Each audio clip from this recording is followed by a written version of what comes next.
Saat seorang kiai sepuh ditanya mengapa banyak penganut Islam kejawen tidak menunaikan sholat 5 waktu, jawaban yang keluar dari mulutnya membuat seluruh ruangan terdiam. Bukan karena malas, bukan karena tidak percaya, tetapi karena sebuah filosofi spiritual yang telah mengakar selama berabad-abad. Dalam pandangan Islam kejawen, spiritualitas tidak semata-mata diukur dari kepatuhan ritual formal seperti sholat 5 waktu, puasa Ramadan, atau kewajiban agama lainnya yang bersifat zahir atau lahiriah. Bagi mereka, esensi beragama terletak pada pencapaian makrifat, yaitu pengetahuan spiritual tentang hakikat diri dan Tuhan. Konsep ini sangat dipengaruhi oleh ajaran tasawuf atau mistisisme Islam yang berkembang di Nusantara, terutama melalui para wali dan ulama sufi, yang mengajarkan bahwa mendekatkan diri kepada Allah tidak hanya melalui gerakan fisik, tetapi melalui penjernihan batin dan pengenalan terhadap diri sendiri. Salah satu ungkapan terkenal dalam tradisi Jawa adalah Sangkan Paraning Dumadi, yang berarti dari mana asal dan kemana tujuan segala yang ada. Pertanyaan filosofis ini menjadi inti dari pencarian spiritual dalam Islam kejawen. Ajaran utama dalam Islam kejawen adalah konsep Manunggaling Kaula Gusti, yang secara harfiah berarti menyatunya hamba dengan Tuhan.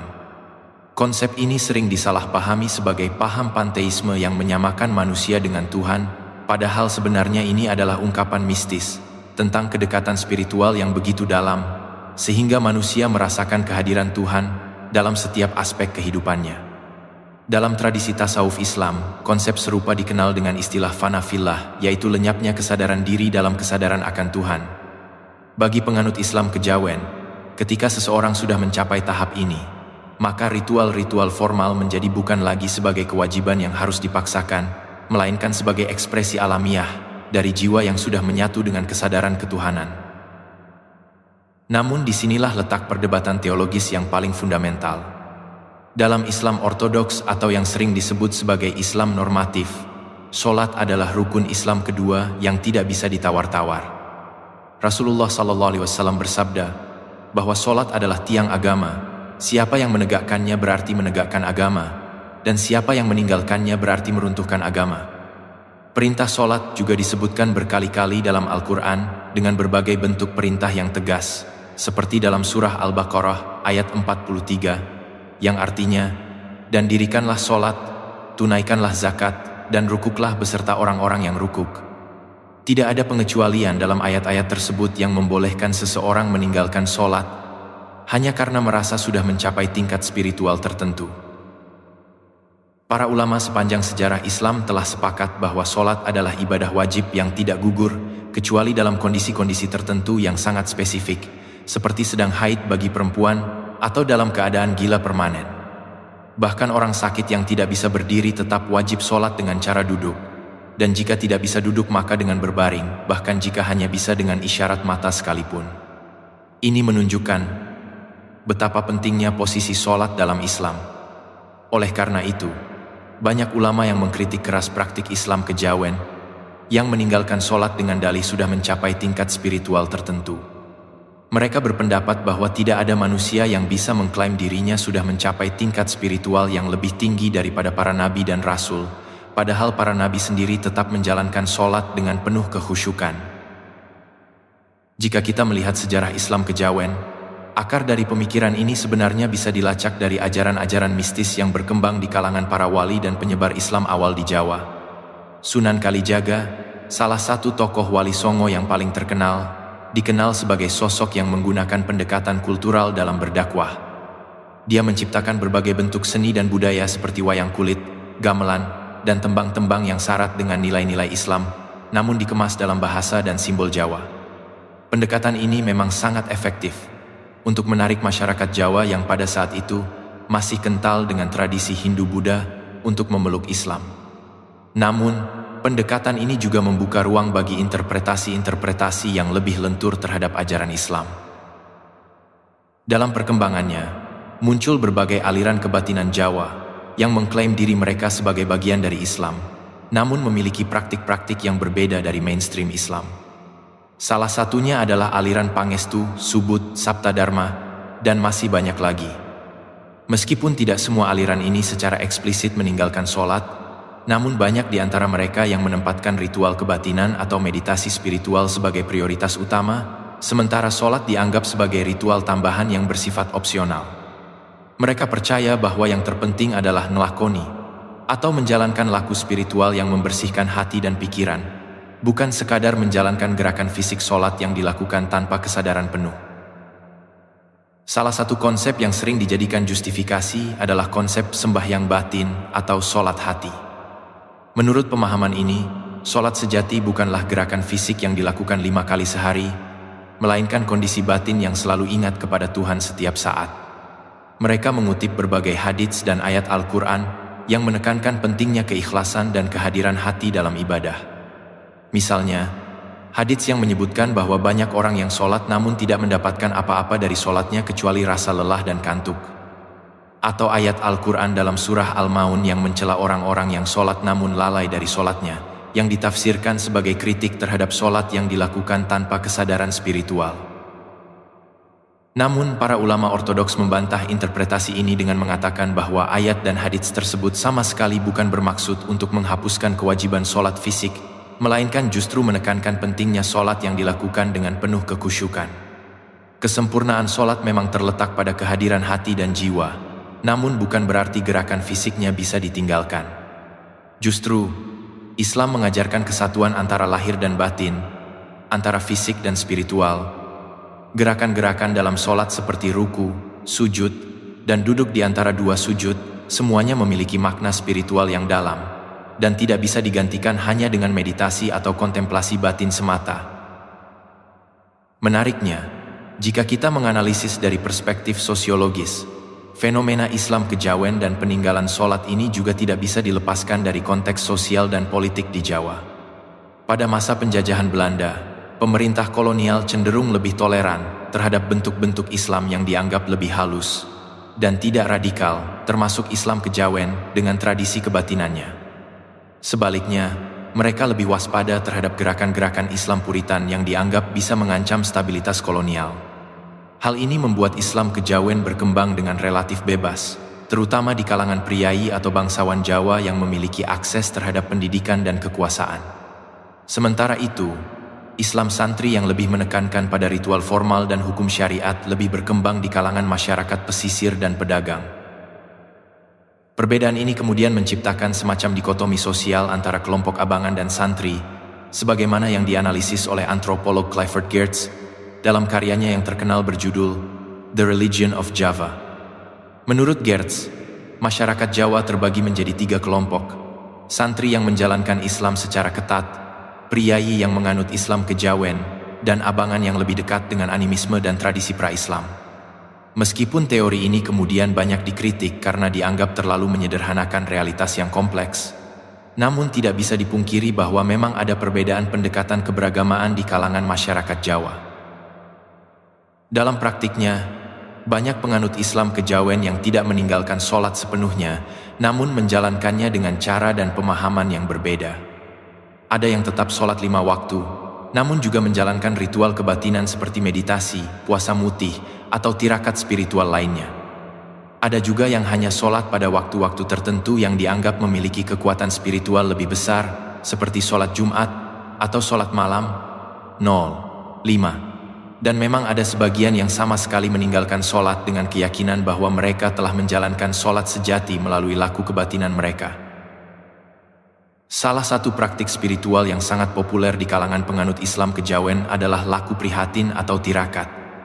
Ini bisa berupa puasa mutih, yang hanya makan nasi putih dan air putih selama periode tertentu, puasa ngrowot yang tidak makan nasi, atau bahkan puasa total tanpa makan dan minum selama beberapa hari. Tujuan dari laku-laku ini adalah untuk membersihkan diri dari nafsu duniawi dan mencapai kesadaran spiritual yang lebih tinggi. Bagi mereka, penderitaan fisik melalui puasa dan tirakat adalah bentuk ibadah yang lebih tinggi daripada ritual-ritual formal yang dilakukan tanpa kesungguhan batin. Namun sekali lagi, para ulama mengingatkan bahwa Islam tidak mengajarkan penyiksaan diri yang berlebihan. Rasulullah SAW sendiri melarang umatnya untuk melakukan rahbaniyah atau monastisisme yang ekstrem. Ada sebuah hadits yang menceritakan tentang 3 orang sahabat yang bersumpah akan melakukan ibadah secara ekstrem. Satu akan sholat malam setiap malam tanpa tidur, satu akan puasa terus-menerus tanpa berbuka, dan satu lagi akan menjauhi pernikahan. Ketika Rasulullah mendengar hal ini, beliau marah dan bersabda bahwa beliau sendiri kadang puasa dan kadang berbuka, kadang sholat malam dan kadang tidur, dan beliau juga menikah, dan barang siapa yang benci dengan sunnahnya, maka bukan termasuk golongannya. Ini menunjukkan bahwa Islam mengajarkan keseimbangan antara ibadah dan kehidupan duniawi, bukan ekstremisme spiritual yang justru bisa membahayakan diri sendiri. Pertanyaan yang kemudian muncul adalah, apakah seseorang yang mengaku muslim namun tidak menjalankan sholat masih bisa dianggap sebagai muslim? Ini adalah pertanyaan yang sangat sensitif, dan telah menjadi perdebatan panjang di kalangan ulama sepanjang sejarah Islam. Mayoritas ulama dari 4 mazhab besar dalam Islam Sunni berpendapat bahwa meninggalkan sholat karena malas atau karena menganggapnya tidak wajib adalah dosa besar, namun tidak langsung membuat seseorang keluar dari Islam selama dia masih mengakui kewajibannya. Artinya, jika seseorang tidak sholat karena malas namun dia masih percaya bahwa sholat itu wajib, maka dia masih dianggap muslim, meskipun sebagai muslim yang berdosa besar. Namun jika seseorang meninggalkan sholat karena menganggap sholat tidak wajib atau tidak penting, maka ini bisa masuk kategori kufur atau keluar dari Islam karena telah mengingkari salah satu rukun Islam yang fundamental. Di sisi lain, ada sebagian ulama terutama dari kalangan Hanbali yang berpendapat lebih tegas bahwa meninggalkan sholat dengan sengaja tanpa uzur syar'i adalah kekufuran yang bisa mengeluarkan seseorang dari Islam, terlepas dari apakah dia masih mengakui kewajibannya atau tidak. Mereka berdasar pada beberapa hadits yang secara tegas menyebutkan bahwa batas antara muslim dan kafir adalah sholat. Namun pendapat ini tidak diterima oleh mayoritas ulama karena dianggap terlalu keras dan tidak sejalan dengan prinsip Islam yang membuka pintu taubat seluas-luasnya bagi setiap muslim yang berdosa. 8. Yang menarik, dalam konteks Indonesia modern, fenomena Islam kejawen mengalami dinamika yang kompleks. Di satu sisi, ada gerakan revitalisasi Islam yang mendorong masyarakat untuk kembali kepada ajaran Islam yang lebih murni dan meninggalkan praktik-praktik sinkretis. Gerakan dakwah dari berbagai organisasi Islam seperti Muhammadiyah, NU, dan kelompok-kelompok dakwah lainnya telah berhasil meningkatkan kesadaran keberagamaan masyarakat, termasuk dalam hal pentingnya menjalankan sholat 5 waktu. Saat ini, semakin banyak orang Jawa yang kembali menjalankan sholat secara rutin dan mulai meninggalkan praktik-praktik kebatinan yang tidak sejalan dengan ajaran Islam. Namun di sisi lain, ada juga gerakan pelestarian budaya yang berusaha mempertahankan tradisi Islam kejawen sebagai bagian dari identitas kultural Jawa. Mereka berpendapat bahwa Islam kejawen adalah bentuk kearifan lokal yang harus dihormati dan dilestarikan karena merupakan hasil dialog panjang antara ajaran Islam dengan budaya Jawa. Bagi mereka, menghapus Islam kejawen sama saja dengan menghilangkan identitas kultural Jawa yang telah terbentuk selama berabad-abad. Perdebatan ini kemudian menjadi perdebatan yang tidak hanya soal agama, tetapi juga soal identitas, budaya, dan politik. Penting untuk dicatat bahwa tidak semua tradisi dalam Islam kejawen bertentangan dengan ajaran Islam. Ada banyak praktik kultural seperti slametan, kenduri, tahlilan, dan berbagai ritual lainnya yang sebenarnya bisa dijalankan selama tidak mengandung unsur syirik atau kesyirikan.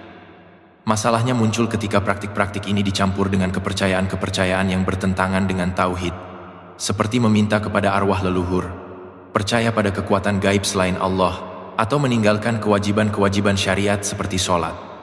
Inilah yang kemudian menjadi garis batas antara tradisi kultural yang bisa ditolerir dan praktik keagamaan yang menyimpang. Dalam konteks kehidupan modern saat ini, banyak generasi muda Jawa yang mengalami kebingungan identitas. Mereka tumbuh dalam keluarga yang menjalankan tradisi Islam kejawen, namun mendapat pendidikan agama formal di sekolah atau pesantren yang mengajarkan Islam normatif. Konflik internal ini seringkali membuat mereka harus memilih antara mengikuti tradisi keluarga atau mengikuti ajaran Islam yang lebih ortodoks. Tidak jarang, pilihan ini menciptakan ketegangan dalam keluarga, terutama ketika anak muda mulai mengkritik praktik-praktik orang tua mereka yang dianggap tidak sesuai dengan ajaran Islam. Dari perspektif psikologi sosial, fenomena ini bisa dijelaskan melalui teori disonansi kognitif, yaitu ketidaknyamanan mental yang dialami seseorang ketika memiliki dua atau lebih keyakinan yang bertentangan. Seseorang yang dibesarkan dengan pemahaman bahwa spiritualitas lebih penting daripada ritual formal, kemudian diajarkan bahwa sholat adalah kewajiban yang tidak bisa ditinggalkan, akan mengalami konflik internal yang cukup besar. Untuk mengatasi disonansi ini, ada yang memilih untuk sepenuhnya meninggalkan tradisi lama dan mengikuti ajaran Islam yang lebih normatif, ada yang tetap mempertahankan tradisi sambil mencoba mencari justifikasi teologis, dan ada juga yang memilih jalan tengah, dengan menjalankan keduanya secara bersamaan. Solusi yang ditawarkan oleh banyak ulama kontemporer adalah pendekatan yang bijaksana dan bertahap. Mereka menyadari bahwa menghakimi dan mengkafirkan penganut Islam kejawen secara langsung justru akan kontraproduktif dan bisa menciptakan resistensi yang lebih besar. Sebaliknya, pendekatan dakwah yang lembut, penuh hikmah, dan menghargai konteks kultural akan lebih efektif. Hal ini sejalan dengan metode dakwah yang diajarkan dalam Al-Quran, yaitu Ud'u ila sabili rabbika bil hikmah wal mau'idha al-hasanah, yang artinya, serulah kepada jalan Tuhanmu dengan hikmah dan pelajaran yang baik. Beberapa ulama juga menyarankan untuk memulai dengan memperkuat akidah atau keyakinan tauhid terlebih dahulu sebelum berbicara tentang kewajiban ritual.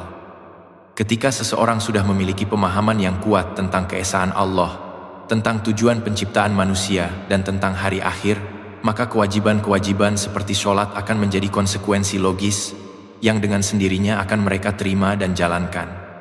Sebaliknya, jika memaksakan ritual tanpa pemahaman yang kuat tentang mengapa ritual itu dilakukan, maka yang terjadi hanyalah kepatuhan mekanis tanpa kesadaran spiritual, atau bahkan resistensi dan penolakan. Namun demikian, penting juga untuk tidak terjebak dalam relativisme agama yang menganggap semua interpretasi adalah benar dan valid.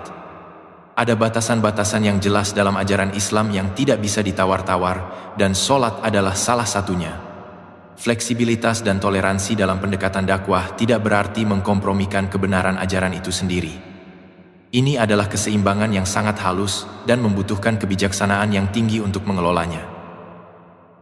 Akhirnya, fenomena Islam kejawen dan peninggalan sholat ini mengajarkan kita beberapa pelajaran penting. Pertama, bahwa penyebaran agama dalam konteks budaya yang berbeda akan selalu menghadapi tantangan akulturasi dan sinkretisme. Kedua, bahwa spiritualitas dan ritual formal seharusnya tidak dipertentangkan, melainkan dilihat sebagai dua aspek yang saling melengkapi dalam keberagamaan yang utuh. Ketiga, bahwa pendekatan dakwah yang efektif memerlukan pemahaman mendalam tentang konteks sosial, budaya, dan psikologi masyarakat yang menjadi sasaran dakwah. Bagi mereka yang masih menjalankan tradisi Islam kejawen dan belum menjalankan sholat secara rutin, pesan yang paling penting adalah untuk kembali merenungkan esensi dari keislaman itu sendiri. Islam bukan hanya soal pencapaian spiritual pribadi, tetapi juga tentang kepatuhan dan ketundukan kepada perintah Allah sebagaimana yang disampaikan melalui Al-Quran dan Sunnah Rasulullah. Tidak ada jalan pintas dalam beribadah kepada Allah. Spiritual yang tinggi memang penting, namun tidak bisa menggantikan kewajiban-kewajiban yang telah ditetapkan secara eksplisit dalam ajaran agama. Sebaliknya, bagi mereka yang sudah menjalankan sholat secara rutin, namun mungkin kurang memahami atau menghargai dimensi spiritual yang menjadi fokus Islam kejawen, pesan yang perlu direnungkan adalah jangan sampai sholat hanya menjadi ritual mekanis tanpa kehadiran hati dan jiwa. Kekhusyukan dalam sholat, tadabbur atau perenungan terhadap ayat-ayat yang dibaca, dan kesadaran penuh akan kehadiran Allah saat sedang sholat adalah hal-hal yang sangat ditekankan dalam Islam, dan justru menjadi pembeda antara sholat yang diterima dan yang tidak. Pada akhirnya, keselamatan di dunia dan akhirat bukanlah soal klaim identitas atau label keagamaan, tetapi tentang ketulusan dalam beribadah kepada Allah sesuai dengan tuntunan yang telah ditetapkannya. Jalan menuju Allah memang banyak, namun tidak semua jalan yang diklaim menuju kepadanya benar-benar sampai kepadanya. Hanya jalan yang ditunjukkan oleh Al-Quran dan Sunnah Rasulullah lah yang dijamin akan sampai kepada ridha dan